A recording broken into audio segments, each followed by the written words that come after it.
Sir, आपका बहुत बहुत स्वागत है सूत्रकार समाचार में। और सबसे पहले आपसे सवाल करेंगे, आपने बिरसा युवा मंच का गठन किया, क्या उद्देश्य था इसको बनाने के पीछे और किस तरीके से ये जो संगठन है, ये जो बिरसा युवा मंच है, किस तरीके से काम करता है?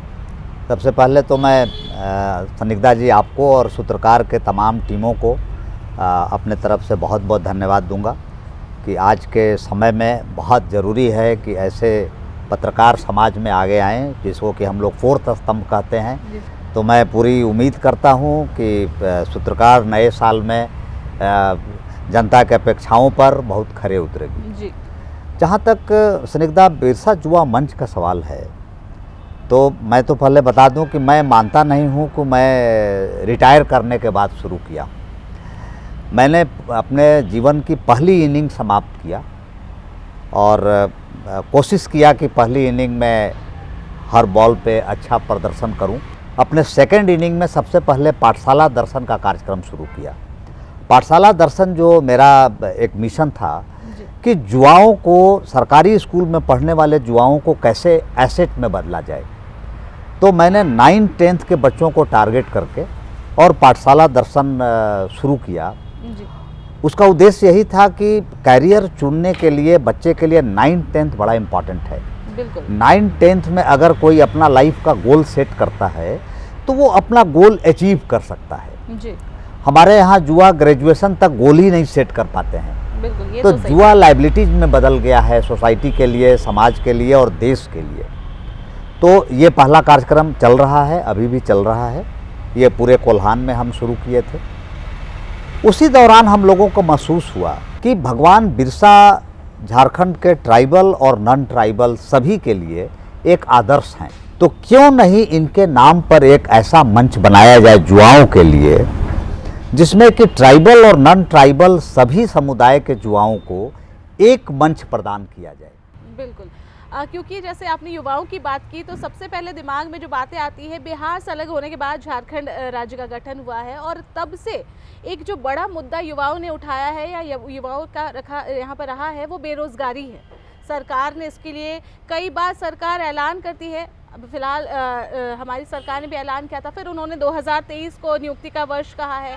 ऐसे में हर बार युवाओं के लिए एक बड़ा सवाल रहता है, वो बेरोजगारी। वो हमेशा आगे आते हैं, रोज़गार देने की बात करते हैं। सरकार भी इसलिए चुनकर वो लाते हैं ताकि रोज़गार दिया जाए, उनका एक फ्यूचर सिक्योर हो। देखिए, झारखंड के लिए सनिग्धा ये दुर्भाग्य ही कहा जाएगा कि 22 सालों में कितनी सरकारें आई और गई, लेकिन शुरू से हम लोग झारखंड के युवाओं के लिए दिशा निर्धारित नहीं कर पाए। बिल्कुल, ये मेरा दुर्भाग्य है कि हम लोगों ने एक ऐसा नियोजन नीति अभी तक नहीं बना पाया जिस नियोजन नीति के तहत हम युवाओं की नियोजन दे सकें, रोजगार दें और वो सबको एक्सेप्टेबल हो। आप अभी हाल ही में देखी हैं कि जो पिछली सरकार की नियोजन नीति थी उसको नई सरकार ने कैंसिल किया जी। और कैंसिल करके इन्होंने एक सपना दिखाया कि झारखंड के युवाओं के लिए नई नीति बना रहे हैं, लेकिन कोर्ट में वो नई नीति फेल कर गया। हाई कोर्ट ने उसको निरस्त कर दिया।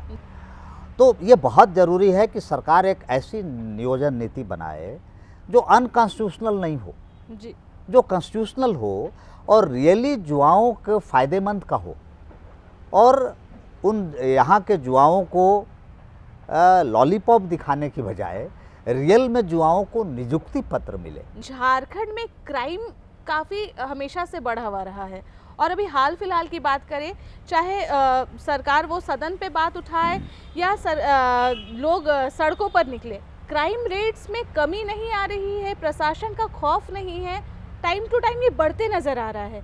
क्या वजह है? अगर आप देखें तो किसी एक समय में नहीं रहा है। अगर आप रामायण के युग में जाएं तो उस ज़माने में भी माँ सीता का अपहरण हुआ था, वो भी एक क्राइम था। एब्डक्शन तो हुआ ही था, फोर्सफुली एब्डक्शन। तो ये क्राइम होना एक अलग बात है, लेकिन आप क्राइम को कंट्रोल कैसे कर सकते हैं ये पुलिस के हाथ में है। बिल्कुल, कि how can you check the crime, prevent the crime और how can you detect the crime, this is very important. हमारे यहाँ प्रॉब्लम ये है कि हमारा प्रोसिक्यूशन सिस्टम, जो सज़ा दिलाने के सिस्टम है, उसमें आज भी हम इतने पीछे हैं कि बाकी स्टेट्स से हम तुलना कर लें क्योंकि इनकाउंटर करना एक अलग इशू है, बिल्कुल क्योंकि वो परमानेंट सॉल्यूशन नहीं है। बिल्कुल। अब इनकाउंटर, मान लीजिए कोई क्रिमिनल आप पर गोली चला रहा है तो आप भी गोली चलाएंगी, क्योंकि झारखंड एक नक्सल प्रोन एरिया रहा है जहाँ पर नक्सली हमेशा गोली पुलिस पर चलाते रहे हैं, तो पुलिसकर्मी भी नक्सली पर गोली चलाते हैं, तो वो इनकाउंटर होते रहती है और वो चलते रहता है जंगलों में। हम लोगों ने भी एज ए एसपी कई बार इनकाउंटर किया, एज ए DYSP किए। लेकिन जो सबसे बड़ी मुद्दा है कि परमानेंट सॉल्यूशन क्राइम कैसे चेक होगा, जी। वो सबसे इम्पॉर्टेंट है कि आप अपने प्रोसिक्यूशन सिस्टम को कैसे इम्प्रूव करेंगे। इस तरीके से क्राइम होता है, आरोपी पकड़े जाते हैं, ये एक आजकल अगर कहे तो एक बयानबाजी हो गया है कि फास्ट ट्रैक कोर्ट बनाएंगे, उसे सज़ा देंगे, लेकिन होता ऐसा नहीं है। हम दुमका की बात ले लें, उसके बाद भी कई सारी ऐसे घटनाएं घटी, अब साहिबगंज की घटना है। क्यों ऐसा होता है कि कोई किसी पर कार्रवाई करने में इतनी देर हो जाती है कि अगला जो क्रिमिनल है या जिसका माइंडसेट ऐसा है, उसे ऐसा लगे कि अरे अब तो कानून वैसा कुछ करेगा नहीं, जेल में जाएंगे और निकल के आ जाएंगे। तो ऐसा कोई कानून होना चाहिए जो इस तरीके के अपराध हो उस पर तुरंत से आरोपी को या जो अपराधी है उस पर सज़ा मिल सके, ताकि एक डर पैदा हो। इसके लिए वही फास्ट ट्रैक सबसे पहले तो है कि चार्जशीट समय पर हो, लोगों का बयान लिया जाए जी। और चार्जशीट में विलम्ब नहीं हो। जैसे 90 डेज में चार्जशीट का प्रावधान है, लेकिन आप 30 डेज में भी दे सकते हैं, कोई रोक नहीं रहा है। अब 15 डेज में भी दे सकते हैं, कोई रोक नहीं रहा है।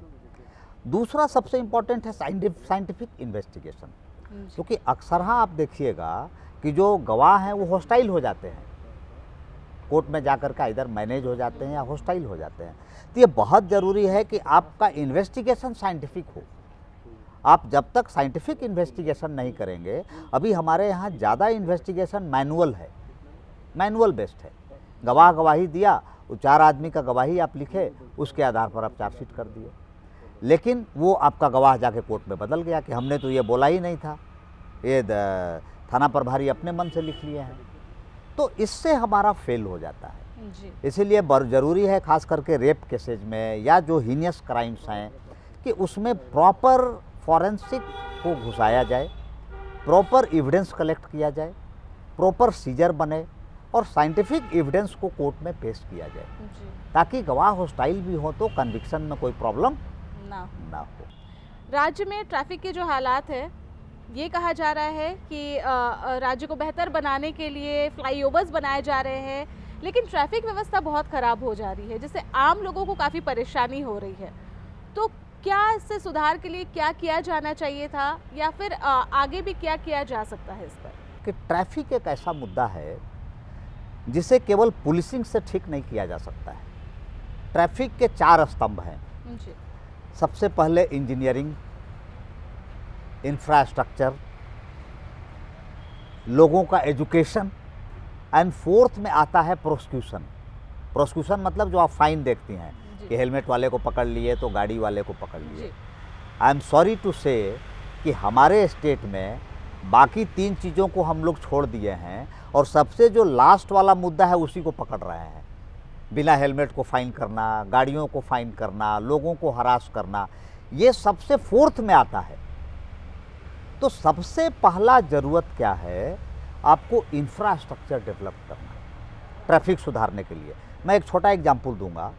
2013 में मैं जब ट्रैफिक एसपी था तो I have served this city. इस सिटी में उस समय की हम बात कर रहे हैं, 50,000 से ऊपर गाड़ियां पर ईयर नई आती थी। रजिस्ट्रेशन होता है, ये आप DTO कार्यालय से इसको चेक कीजिए। आज सिचुएशन और बढ़ गया होगा। 50,000 से ज़्यादा गाड़ी रांची में अगर हर साल उस समय खरीदा जाता था, तो आप सोचिए कि रांची अगर 22 साल का झारखंड हो गया तो कितने लाख गाड़ियां नई आ गई झारखंड में। बिल्कुल। केवल रांची की मैं बात कर रहा हूँ। इसके अलावे दूसरे राज्यों से भी गाड़ियां पर डे आती हैं और जाती हैं। लेकिन अगर आप झारखंड को 22 सालों से देखें, क्योंकि मैं यहीं पला बढ़ा हूँ, रांची में ही पढ़ा हूँ, तो आपका मेन रोड के अलावे ये जो बाईपास रोड है, इसके अलावे कोई आपके पास रोड नहीं है। एक रिंग रोड भी बना तो वो रिंग रोड अभी तक फुल कैपेसिटी में नहीं आया, क्योंकि रामपुर से जो वो पैच को उस समय बन जाना चाहिए था वो नहीं बना। लोगों को ये फीलिंग हो कि ट्रैफिक पुलिस लोगों को हरास करने के लिए है। ये फीलिंग आने से पुलिस की इमेज खराब होती है, क्योंकि किसी भी राज्य की इमेज ट्रैफिक पुलिस से ही बनती है। राजीव सर के साथ बात करके एक ही चीज समझ में आया, 22 साल का झारखंड तो हो गया है, लेकिन इस झारखंड का विकास नहीं हो पाया है। अब देखने वाली बात होगी कि आखिर कब इस झारखंड का विकास होगा।